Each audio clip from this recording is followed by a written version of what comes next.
Hello, sports fans. Welcome to Super Sports Central. Today, we're going to be going over my Week 10 NFL predictions. So last week in Week 9, I had a pretty good week going 9-5, and that brings my record on the season to 89-45. But kicking things off this week on Thursday Night Football, we have the Raiders at the Broncos. The Broncos, they're playing really well as they're 7-2, and they've won 6 games in a row. And then if face a bad Raiders team that's 2-6, and coming off an overtime loss to the Jaguars. But this is a game that I really don't think is going to be that close. The Raiders offense, they're not good, scoring just 16.5 points per rim, and then it fits one of the best defenses in the NFL, as the Broncos are allowing just 18.4 points per rim.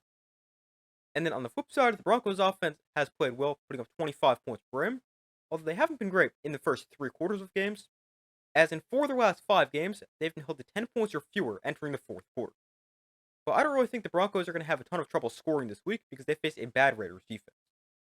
But I don't really think this game is that close. We have seen some crazy things happen on Thursday night this year, but I don't think we see anything crazy happen this week. I've got the Broncos with the win, dominating from start to finish and winning by a score of 31-10. Moving to the games on Sunday, beginning with the Colts against the Falcons in Germany. The Colts, they're looking for a bounce back win after they lost a bad game to the Steelers last week, and they'll face the Falcons team that's okay as they're 3-5, but they have lost 3 games in a row. Now I do think this game could be pretty interesting. The offense for the Colts was not good last week, just 20 points, and they turned the ball over 6 times. Although I don't think that's going to become a consistent thing for the Colts offense because prior to last week's game, they'd only turned it over 4 times all year. But the Colts offense, they face a Falcons defense that is pretty solid, allowing 22 points per rim, and they do a decent job forcing turnovers, having forced 11 this year, which is ninth most in the NFL. And then on the flip side, the offense for the Falcons hasn't really been that great, as they're scoring just 18 points per rim. But Michael Penix Jr. threw 3 touchdowns last week, and I do think he can build on that against the Colts pass defense that isn't the greatest. Although they did trade for Sauce Gardner, and I definitely think that's going to help. But this is an interesting game, and I could see this game going either way. But I've got the Colts getting the win here. I think they should be able to bounce back as long as they don't turn it over 6 times again. And I've got the Colts beating the Falcons in Germany by a score of 23-17. Up next, we have the Giants at the Bears. The Bears are coming in off a crazy win over the Bengals, winning 47-42. And the Giants, they were not good last week in their loss to the 49ers. But I think this game could be interesting, and I think we're going to see another shootout. Because on the offensive side of the ball, both teams are solid, and the defense isn't great. But for the Bears, their offense has been pretty good. They've been a little inconsistent, but it's been more good than bad. And they're 6th in the NFL with an average of 26.9 points per rim. And last week, they were great with 47 points, although that was against the worst defense in the NFL, but the Giants' defense isn't much better, as they're allowing 27.7 points per rim, and over their last 9 quarters, they've been awful, allowing 105 points. And that's over 11 points a quarter, and throughout the course of the game, that's over 46 points per rim, which is insanely bad. So I definitely think the Bears' offense is going to continue to play well. And then on the flip side, I think the Giants' offense is going to play well again, because Jackson Dart, he's looked good, and the Bears' defense isn't great, as they're 4th worst in the NFL, giving up 28.4 points per rim. But I think this game is going to be pretty entertaining. I think we're going to see a lot of points scored, but I'm going to take the Bears to get the win. I trust their offense more. They're the better overall team, and they're at home. Obviously, I'd like to see the Giants get the win, but I'm going to take the Bears in a higher scoring game, 33-27. Up next, we have the Bills at the Dolphins. This is a game that shouldn't be that close. The Bills, they're coming off a huge win over the Chiefs, and the Dolphins, they got destroyed by the Ravens. But the offense for the Dolphins is not good. They're putting up just 20 points per rim, and they've been held to just 6 points in 2 of their last 3 games. And then they'll face a Bills defense that played really well last week against the Chiefs. And then the offense for the Bills, they're great. They're scoring 29.4 points per rim, which is 3rd best in the NFL, and they face a bad Dolphins defense, allowing 27 points per rim. But I have the Bills winning this game pretty easily. In the first meeting between these two teams, the Bills won 31-21. I think this game is even more one-sided, and I've got the Bills 34-16. Up next with the Ravens at the Vikings. The Vikings got a big upset win over the Lions last week, winning 27-24, and the Ravens got a much-needed win as they destroyed the Dolphins. And Lamar Jackson, he played really well in his return from injury as he threw 4 touchdowns. And this one's pretty interesting. But Lamar Jackson and the Ravens offense, they've been great when Lamar Jackson's played, as in his 5 starts, they're averaging 31.8 points per rim.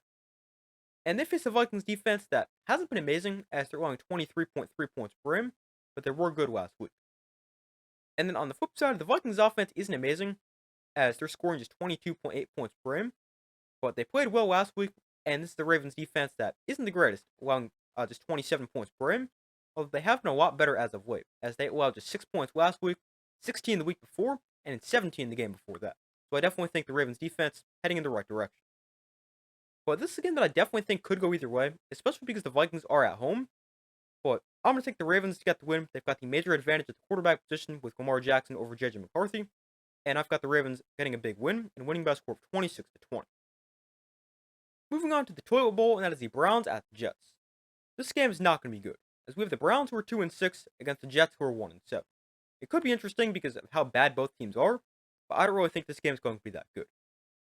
On the offensive side of the ball for the Jets, they're not good, scoring just 21 points per game. Although last time out, they scored 39 against the Bengals, but obviously that's the worst defense in the NFL. And the Jets, they face a Browns defense that's pretty good, allowing 23 points per game. And the Jets offense also runs the football effectively, with the Browns one of the best run defenses in the NFL. And then on the flip side, the Browns offense also isn't very good, as they're scoring just 15.8 points per game, which is third worst in the NFL. But the Jets defense is quite bad, as they're allowing 27.6 points per game. Plus, they just traded away pretty much every good defensive player they have, with Sauce Gardner and Quinn Williams. Well, I don't really think this game is going to be that good. I got the Browns with the win because their defense is better, and I've got the Browns by a score of 24-19, but this game could definitely go either way. Up next, we have the Patriots at the Buccaneers. So this is a really interesting game, as we have the Buccaneers who are 6-2 and coming off a bye, against the Patriots who are 7-2. But this game is a big test for the Patriots, because they have won 6 games in a row and 7 games on the season, but they really haven't played these great teams, as they've only got 2 wins against teams who are over 500. So it's definitely going to be very interesting to see how the Patriots look against a good team. But in this game, we've also had a great match. As the offense for the Buccaneers, they've been playing well, putting up 24.6 points per game, but they're still very banged up, as Buck Irving and Chris Godwin are still not practicing.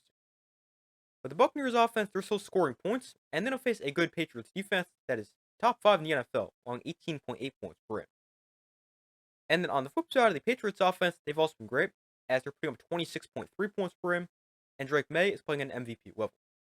But Drake May and the Patriots offense, they face the Buccaneers defense that is pretty solid, as they're allowing 22.3 points per game. And the Buccaneers, they're good against the run, although they're not the greatest against the pass, as they're allowing 228 passing yards per game, which is slightly below league average. But this is a really tough game to predict, and a game I can definitely see go either way. I would lean towards the Buccaneers because they're home, but the Buccaneers offense is still banged up, and the Patriots, they're playing really well. So I really have no idea who to take here. I'm going to take the Buccaneers anyway, strictly because they're at home, but I really have no idea who's going to win this game. I'll take the Buccaneers 24-21, but this game is pretty much a coin flip. Next game, we have the Saints at the Panthers. The Panthers, they're coming off a huge upset win over the Packers, winning 16-13, and they're now 5-4 in the season, and actually a pretty solid team. And then I face a Saints team that is not good, as they're just 1-8. But for the Saints, Tyler Shough made his NFL starting debut last week, and he was okay, throwing for 176 yards, a touchdown, and an interception. But Shough and the Saints offense then face a Panthers defense that is a little bit up and down, but they've been pretty solid, along 22.3 points per game. And they were great last week, as they held the Packers to just 13. So I really don't think they're going to have a ton of trouble stopping a bad Saints offense. And then on the flip side, the Panthers offense is okay. They're nothing great, but they're scoring 18.9 points per game. But they've been a lot better as of late, and that's really happened because they've gotten Rico Dowdle more involved in the offense. As he's scoring third in the NFL with 735 rushing yards, and over his last 5 games, Rico Dowdle is averaging 130 rushing yards per game. And I think Dowdle's going to have another big game this week because the Saints defense isn't exactly great, as they're allowing 27 points per game and 129 rushing yards per game, with his 9th worst in the NFL. Well, I have the Panthers with the win here. I think they win this game fairly easily. I think they run the ball effectively. I think their defense continues to play well. And I've got the Panthers with the win by a score of 27-16. Up next, we have the Jaguars at the Texans. The Jaguars, they're a weird team. They're 5-3, and they would be in the playoffs if they started today. But I still don't really think they're that good. But the Jaguars then face the Texans team that hasn't been great, as they're 3-5, and they're also going to be without CJ Stroud for this week's game, as he's out with a concussion. But with CJ Stroud out, Davis Mills will be getting the start for the Texans. And that is definitely not a good thing for the Texans offense, which already isn't great, as they're only scoring 21 points per game. And then they'll face a Jaguars defense that isn't great, but isn't terrible, as they're allowing 23 points per game. Now, the Jaguars defense isn't good against the pass, but I don't really think they have a ton to worry about with Davis Mills at quarterback for the Texans. And then on the flip side of the offense for the Jaguars, they're okay, putting up 22 points per game, and they face the best defense in the NFL, as Texans allowing just 15.1 points per game. But this is a game that I definitely think can go either way. I don't trust the Jaguars, and I just don't think they're amazing. But I also don't trust the Texans, especially with Davis Mills at quarterback. But I can definitely see the Texans with the win because of their defense and they're at home. But I'm going to take the Jaguars to get the win. I trust them more at the quarterback spot, and they just might be a slightly better overall team. So I'll take the Jaguars in a close one, 20-18. But this game can definitely go either way. Up next with the Cardinals at the Seahawks. So Seahawks, they've been great. They're 6-2 and coming off a dominant win over the Commanders. And then I face a Cardinals team that's 3-5. But last week the Cardinals, they did beat the Cowboys and they snapped their 5-game losing streak. And the Cardinals, they're going to be continuing to start Jacoby Brissett at quarterback, and that is definitely the right decision because in his 3 starts, he's averaging 286 yards per game to go with 6 touchdowns and just 1 interception. And in his 3 starts, the Cardinals are also scoring 25.6 points per game. And now, while the Cardinals' offense has been better as of late, they now face a great Seahawks defense that is allowing just 18.8 points per game, which is top 5 in the NFL. And then on the flip side, the offense for the Seahawks, they've also been great. They're scoring 28.9 points per game, which is 5th. And then I'll match up against a Cardinal defense that is solid, allowing 21.4 points per game. And they were great last week, holding a great Cowboys offense to just 17 points. Although the Cardinals, they're not the greatest against the pass, so I could see Sam Darnold having another good game. But this is a game that I can definitely see going either way. I could see the Cardinals with the upset because they are playing pretty well, but the Seahawks, they've been great recently. They're at home, and I'm going to take them to get the win. I think Sam Darnold plays well once again, and I've got the Seahawks with the win by a score of 26-21. Up next with the Rams at the 49ers. This is a huge game for the NFC West, as the Rams, they're currently second in the West at 6-2, and the 49ers are right behind them at 6-3. But this game should be pretty good.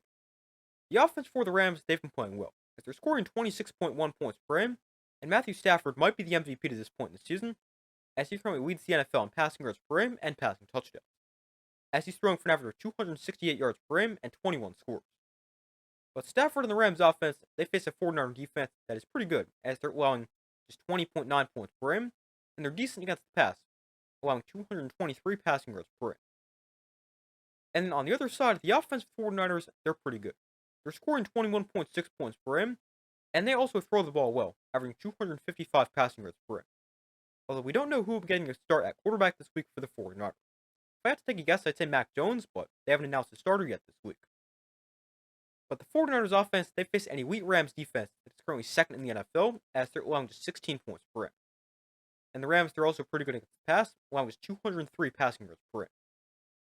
But this is a tough game to predict, and a game I can definitely see going either way. But I'm going to go with the Rams here. They've been playing really well as of late. I like the way their defense is playing. I think Matthew Stafford continues to play well. And I've got the Rams with the win by a score of 23-21. But this is another game that can definitely go either way. Up next with the Lions at the Commanders. The Lions, they're coming off a tough loss to the Vikings, and they're now 5-3. And they need to bounce back this week, and they face a Commanders team that is 3-6. And they're also without Jaden Daniels. But I don't really think this game is going to be that good. The Lions' offense is great, as they're second in the NFL, putting up about 30 points per game. And I think they're going to have a big game against the Commanders' defense that really just isn't that good, as they're allowing 26.2 points per game. And then on the other side, the Commanders' offense, obviously starting Marcus Mariota because Jaden Daniels is out for a while. And Mariota is not terrible, but he's also not Jaden Daniels.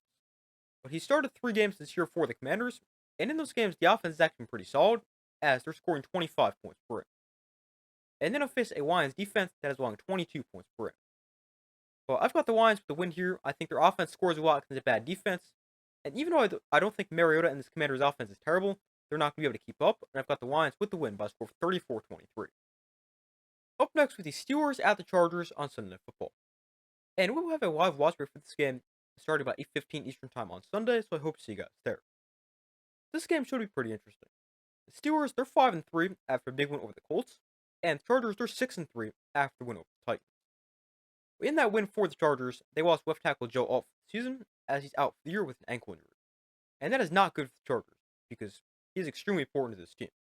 Because when he missed 3 games earlier this year, the Chargers, they went 1-2 in those games and scored just 21 points per game. And you compare that to the 6 games he's played, the Chargers, they're 5-1 and scoring 25.3 points per game. So it's already not good that they don't have him. Plus, they get a bad matchup this week against a Steeler pass rush that is top 5 in the NFL with 27 sacks. And they also just got 5 last week against a great Colts offensive line. And then on the flip side in this game, the Steelers offense, they've been pretty solid, scoring 25.3 points per game. but they face a pretty good Charger defense that's allowing 21.4 points per game. But this is a game that I definitely think can go either way, and I think it's going to be a lower scoring game because both these teams are pretty good defensively. But I'm going to take the Steelers to get the win. I think they're going to be able to consistently pressure Justin Herbert, especially with how good their pass rush is and with how bad the Chargers' offensive line now is. I think that's going to be the difference in this game, and I think the Steelers' offense is going to score enough even against a tough defense. So I got the Steelers with the win in a lower scoring game, 21-16. And our final game, we've got the Eagles at the Packers on Monday Night Football. And we will also have a live watch for this game, and that will start about 8:15 Eastern Time on Monday, so again, I hope to see you guys there. But this game should be pretty good. The playoff rematch from last season could be a playoff preview again this year, and this game should be pretty entertaining. But the Packers, they're coming off a bad loss to the Panthers, losing 16-13, and they're now 5-2-1. And the Eagles, they're 6-2, and coming in off a bye. But on the offensive side of the ball for the Packers, they've been pretty good, scoring 25.8 points per game. But there's also just been some games where they just can't score, such as last week where they scored just 13. And the Packers offense, they're also without tight end Tucker Kraft for the rest of the year after he tore his ACL. And that's a huge loss for the Packers offense because he actually led the team in receiving yards and receiving touchdowns. And now the Packers offense, they face an Eagles defense that has been okay, allowing 23.1 points per game. But they made some great moves at the trade deadline to improve the defense, as they traded for Jalen Phillips and Michael Carter. And then on the flip side of the offense for the Eagles, they're pretty good with 26 points per game. And in their most recent game against the Giants, they finally got the run game going, and they ran for over 300 yards.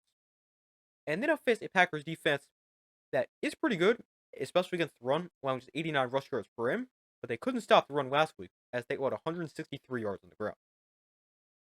But this is another game that is really tough to predict, and another game I can definitely see going either way. But even though I don't completely trust the Eagles still, especially offensively, I'm going to take them to get the win. I think they're going to find enough success against a good defense, and I just don't think the Packers offense is going to do enough without their best pass catcher. So I'm going to take the Eagles to get the win in a close, low-scoring game, 24-22, but this game could definitely go either way. But those are my Week 10 NFL predictions. Thank you guys for watching. Be sure to like this video, subscribe, turn on notifications. I do my best as often as possible. Be sure to check out the community tab of my channel, where you guys can vote on who you think will win some of these big games. But that's all for this video. I do my best as often as possible, and I will see you in the next video.